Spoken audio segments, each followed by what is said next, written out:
In this video, we're talking all about Walt and Roy's grandkids backing Bob Iger.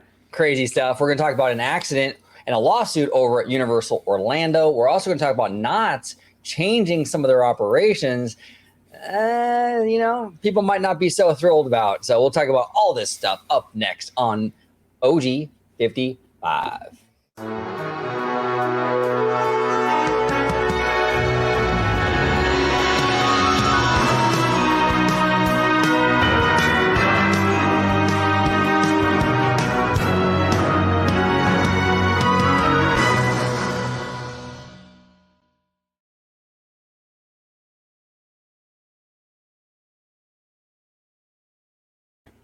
Welcome aboard, everybody, to another episode of OG55. We have a lot to discuss today. But before I do that, I want to introduce my good friend, my brother, my collaborator, my compadre, Mr. George, the Italiano, host of the Citrus Corner show here on the channel. George, how you doing today?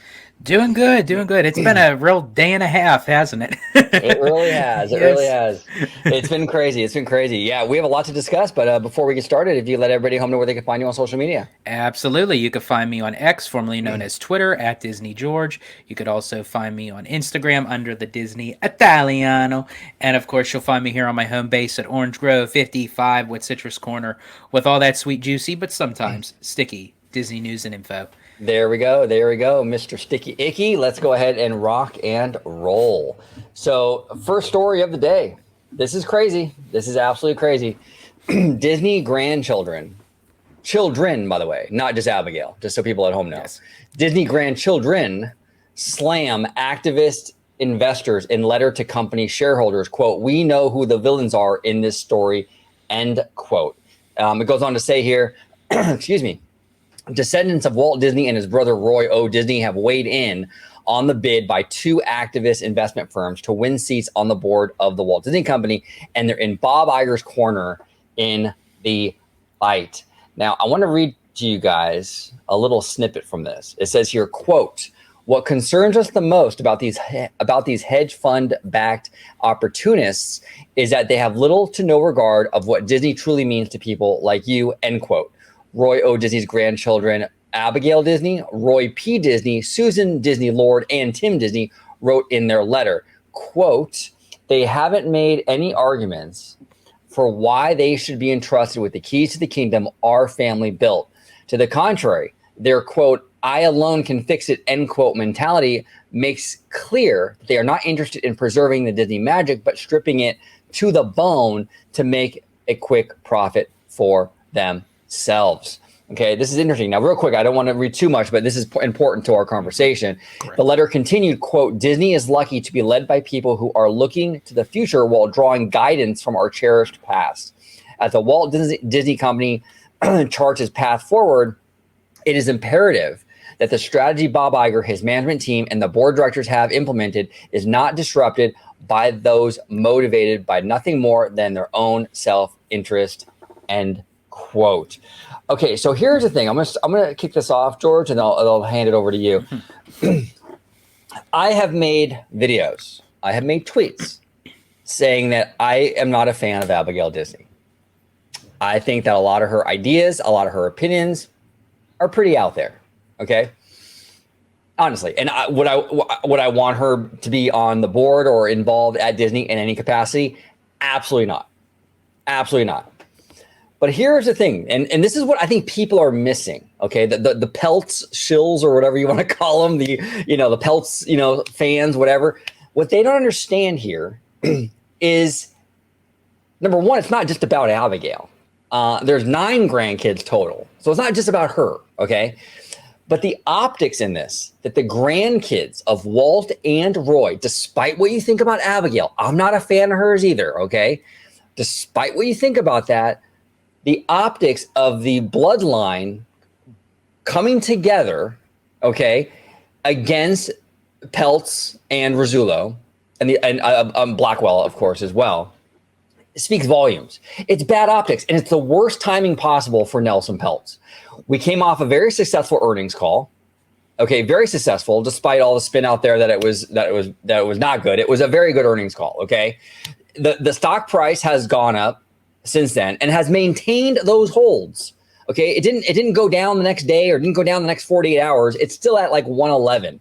Okay, not where it should be, but it's moving in the right direction. So Pelt already lost momentum coming out of that earnings call. And then this comes out, 9 grandkids back Iger, a scathing letter against these activist investors. It's not a good look. And again, there's this narrative out there to sort of make it seem like, well, you know, Abigail Disney is crazy, so why should we listen to her? That's fine. I don't agree with her either, everybody. I don't think she's fit to serve on the board or anything like that. It's not even about that, though. The fact that she has come against Bob Iger in the past very harshly, and the fact that the other grandkids are on board as well. It's not just her. Says a lot. It speaks volumes. Okay, this is an optics problem for Nelson Peltz. Not to mention, he hasn't even given us his plan yet. I think we're going to get it, on March 6th or something like that? Yeah, the voting has already begun. A little late, Nelson. A little late, okay? It's a mess. It's an absolute mess. It's Keystone Cops. I would be shocked. And again, I could eat crow. If I'm wrong, I'm wrong. I'm fine with that. I don't think he's going to be successful at all. I think this is, and Matt Bellani said the same thing in one of his articles recently. This was the nail in the coffin for Peltz, and I completely agree. And it doesn't matter if Abigail, you think she's crazy or you think she's a crazy progressive, or that's irrelevant. She's the she's the bloodline of Walt and Roy, along with 8 others who are doing this. Okay, so what do you think, George? What's your take on this, brother? Okay, let's begin, shall we? Where do I begin? Okay, so yes, to kind of feed off to what you were saying, this isn't 1 grandchild. This isn't 2, not even 3. This is 9. This is honestly the biggest of epic proportions. The biggest, I think, kind of counterclaim to something that's going towards the Walt Disney Company, where the family gets involved. The last time it was actually Roy E. Disney, the son of Roy O. Disney, Walt's nephew, who kind of spearheaded that Make Disney Great Again by opting to get Michael Eisner out as CEO. Disney great again? That's controversial. Yeah, save Disney. Oh, save Disney. Excuse me. Make Disney great again. Jeez Louise. Save Disney. Excuse me. Make Disney great again. Sorry. So anyway, the Save Disney campaign. That's what I wanted to say. Where was I going with this? So that was the last time that someone from the family got really involved with the political side of the company. But to actually, the difference with this is, and this is very telling, with Roy E. Disney, he was already a name brand. He was already a face that was well known into the company, that worked into the company. The grandchildren, on the other hand, no one really knows of them. So for them to all banter together and come out of the woodwork, so to speak, to give their thoughts and opinions of how they really see how this is going is very telling. And speaking of Abigail Disney, yes, I'm not a fan of hers either. You know, she said some kind of out there kind of comments towards the company and what have you. Terrible comments. But it should be very telling to the fact that she is not a Bob Iger fan.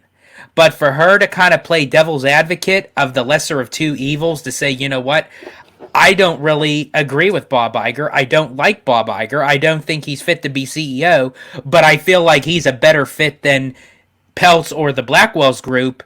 That's telling. Right. That's very telling.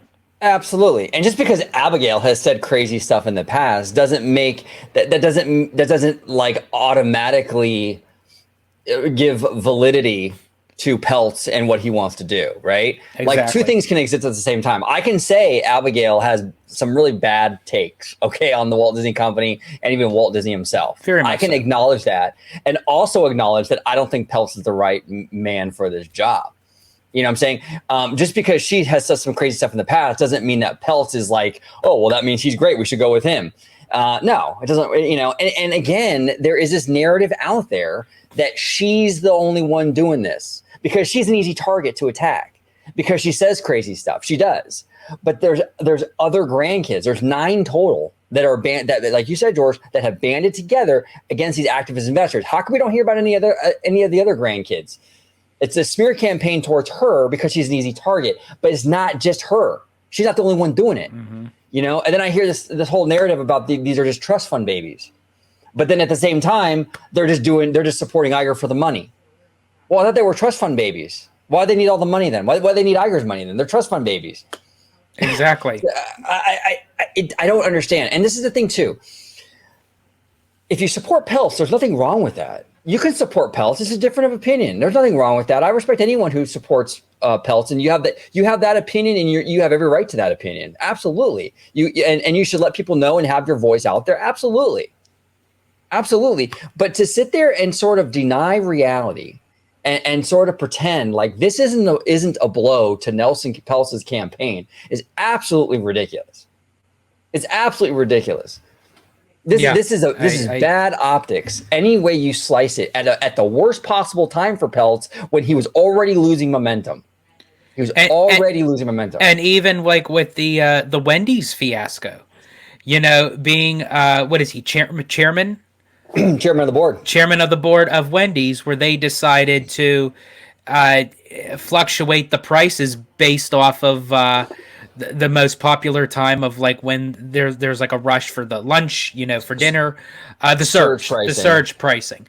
And now Wendy's is kind of covering their ass now because that kind of blew up all over social media where it kind of got out. Now they're saying, oh, they weren't going to beta test the surge pricing. It's like bullshit. The Wendy's thing is complete BS because Wendy's denied surge pricing. And then their explanation as to what they are going to do is basically surge pricing. Like, basically, Wendy's is saying, hey, look, we're not going to do that. We're not going to change the pricing, and we're not going to raise prices on a whim like that. No. All we're going to do is have digital menu boards so we can give you discounts at certain times.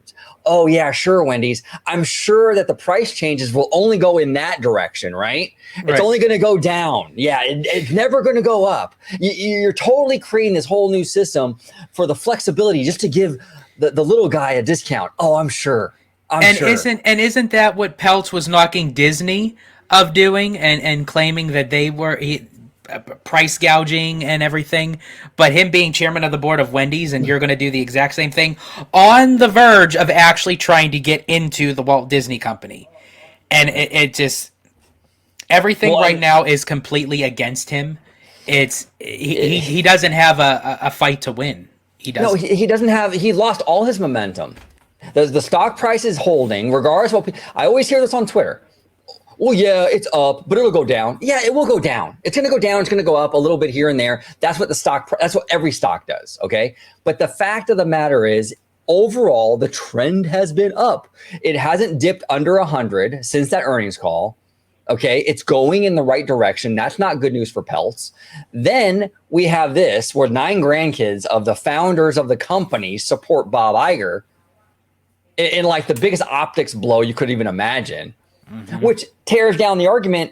Look, it's hard to say we care so much about the Disney legacy when the kids aren't on your side. Do you understand how that's an optics problem? Yeah.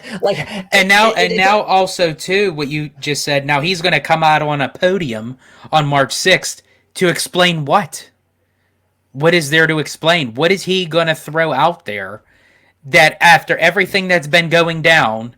And now the grandchildren, the offspring of the founders of the company are going against you. What morale could you actually bring to the table that's going to boost everything up where it hasn't already made you look bad? It's too little too late, you guys, with him. He should have announced his plan months ago. Yeah. Is what he should have done. And he didn't.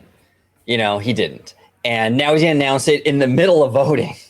It's like, come on. It's like on election day at like noon giving the voter your official platform. A little late, bro. A little late. You know what I'm saying? So yeah, I don't think it's going to happen with this guy. I really don't. He's not ready for prime time. I've been saying this a long time. I am not. I'm going to say it very clearly. I am not against Bob Iger having pushback. Checks and balances are a good thing, but that doesn't mean I'm going to welcome any old person, off the street or whoever, any old activist investor to do this just because I support a pushback. I support pushback, but I want competent people in there. I don't want to insert this guy who clearly hasn't managed this campaign very well. Okay, he sold his stock, or a lot. He sold back, I think, in like December. Okay, that was another thing.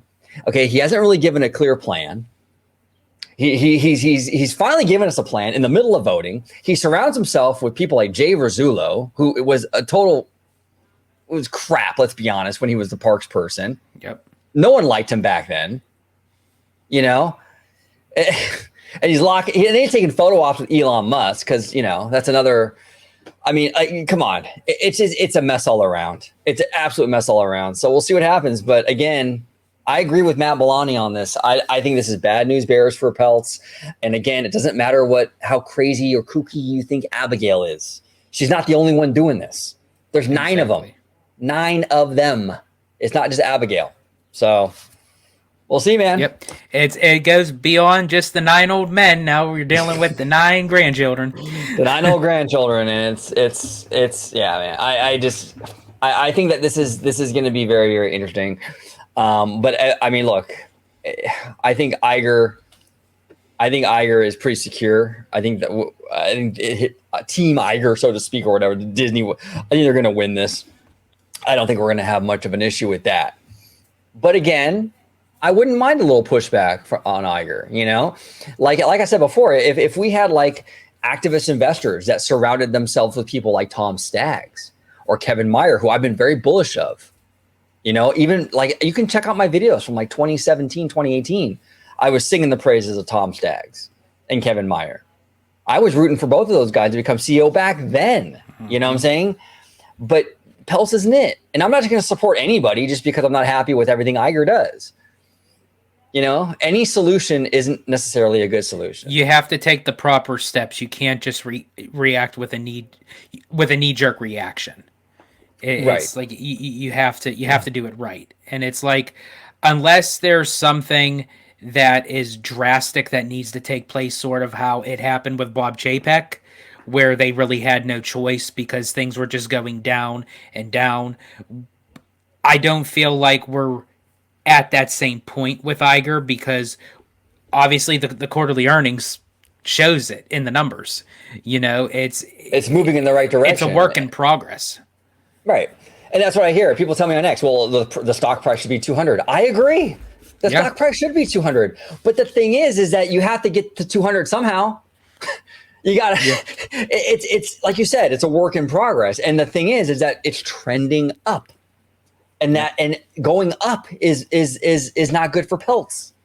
Now, look, if the stock was like at $75 a share right now, yeah, then I would say you're 75 or 80. Yeah. I mean, Peltz would have an excellent chance, but he doesn't. And it's over. And you can tell his fans know it's over because it's very vocal out there. And you just have to kind of understand, like, look, you can be a fan of his, but understand the reality on the ground. It's not going to happen.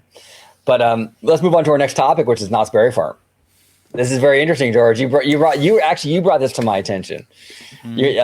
So this is from the OC Register. Knott's Berry Farm launches pay-per-ride option to rival Disneyland.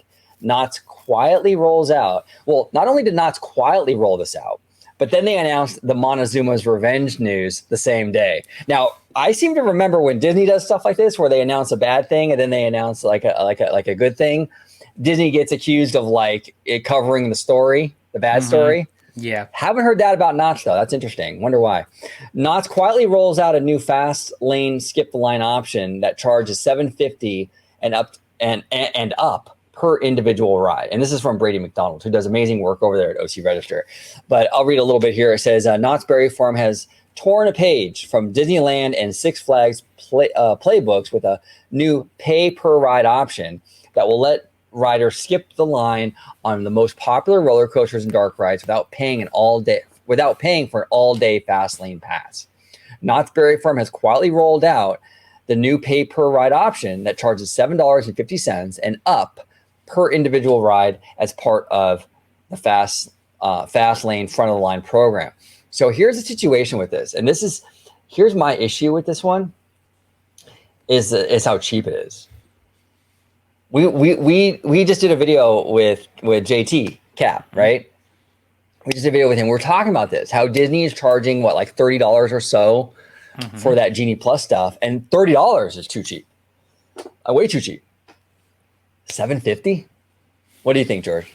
Yeah, that's again, now this is where you can kind of get everyone kind of crowded together. You have just the standby line people, you're going to have the all day people, and then you're going to have the individual people, so to speak, with the passes, so to speak. So it's going to be completely overlapping the amount of wait times for these rides. Now, one can argue to say, okay, if it does work out well, oh well, see, it's working for Knott's Berry Farm. Disney can do it too. Here's the difference. Crowds at Disney are completely different of crowds at Knott's. That's fair. You can get a normal set of a crowd for like an all traditional American amusement park, which I absolutely love. Knott's. I've been there twice. I love it. It's great.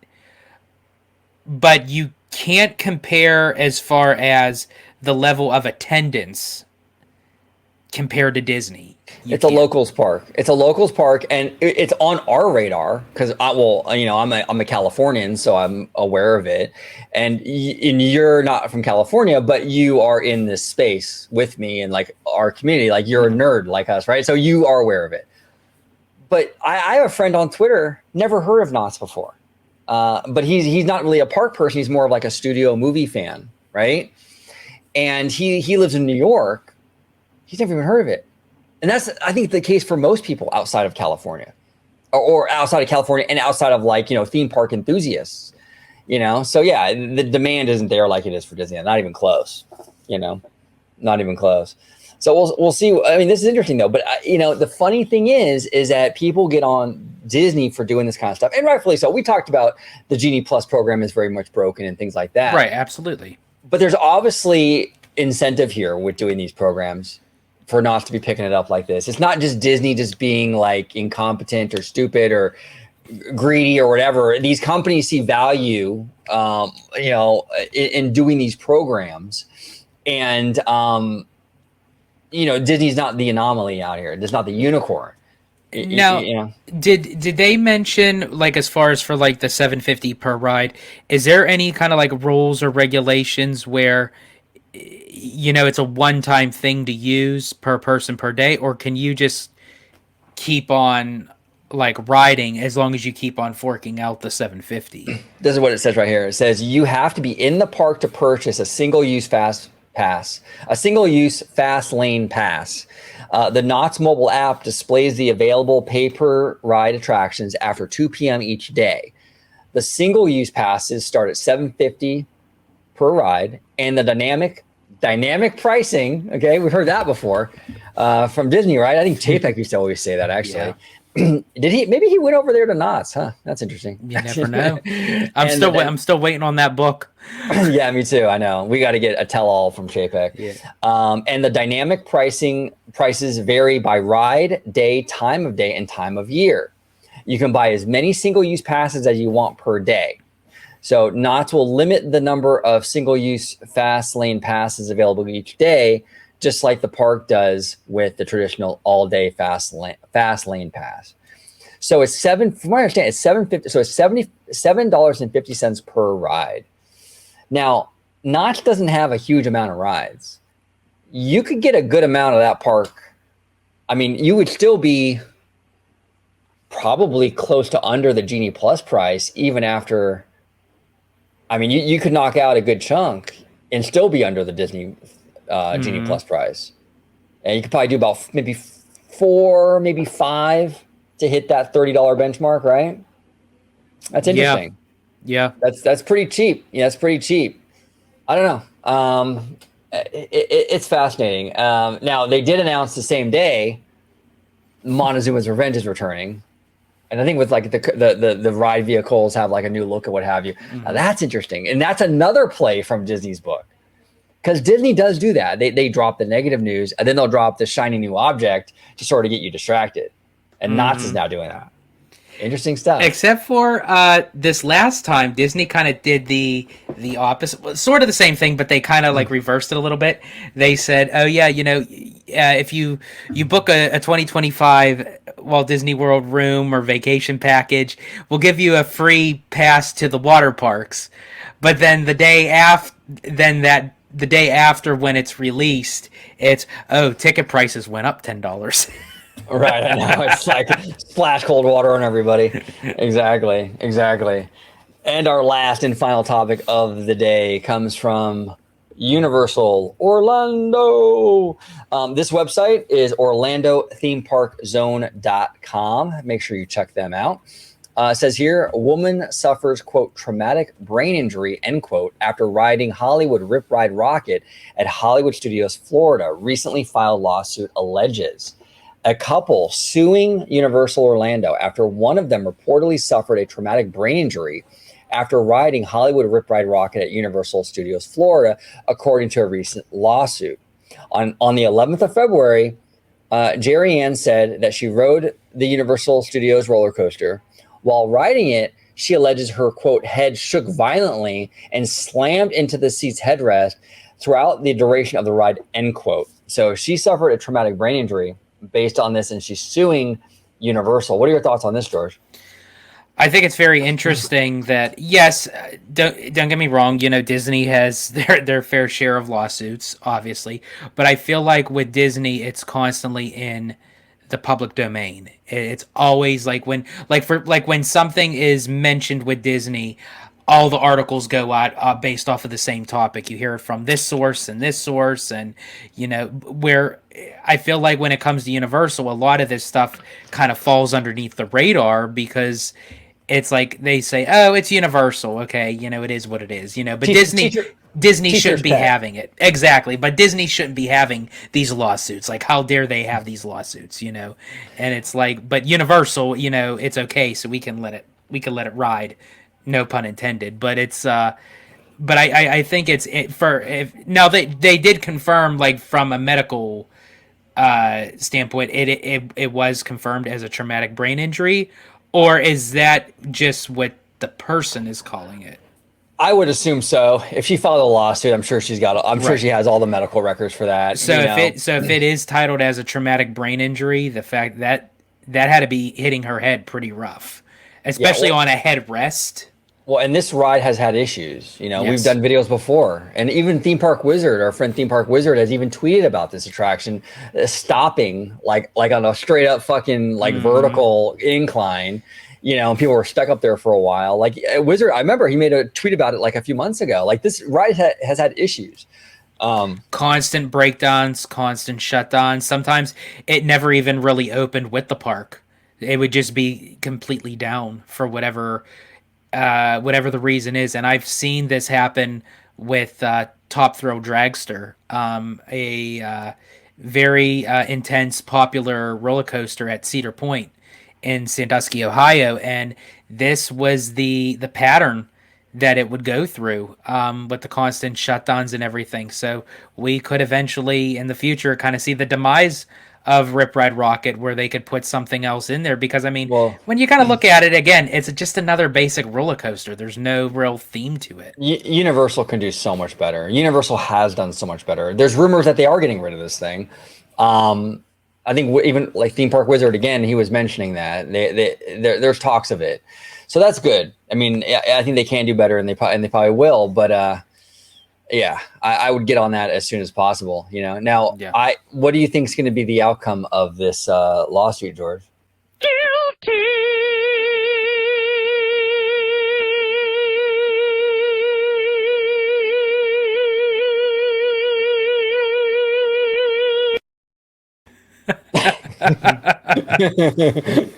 Well, I think honestly, I don't think Universal is going to want to be caught in the crossfires, especially like knowing everything that Disney has been going through, with their issues and everything. I kind of think that they're going to want to keep it out of court. I think honestly they'll settle. Yeah, she'll get a lot, dude. Though she's gonna get a fortune. Yeah, Universal, especially Universal Orlando, is not going to want any kind of bad negative publicity on their part with the with Epic Universe. On the coming forth in the next year. So even though it'll be water under the bridge by then, but I just think Universal just wants to kind of focus on the promoting and the marketing of Epic Universe and not have anything else circulating into the media. Yeah, it'll settle almost certainly, and that's how most of these cases end. Yeah, so I think they're just going to keep it simple. Just with a simple payout. They're going to make it look easy. Oh yeah, they're gonna make it look real easy.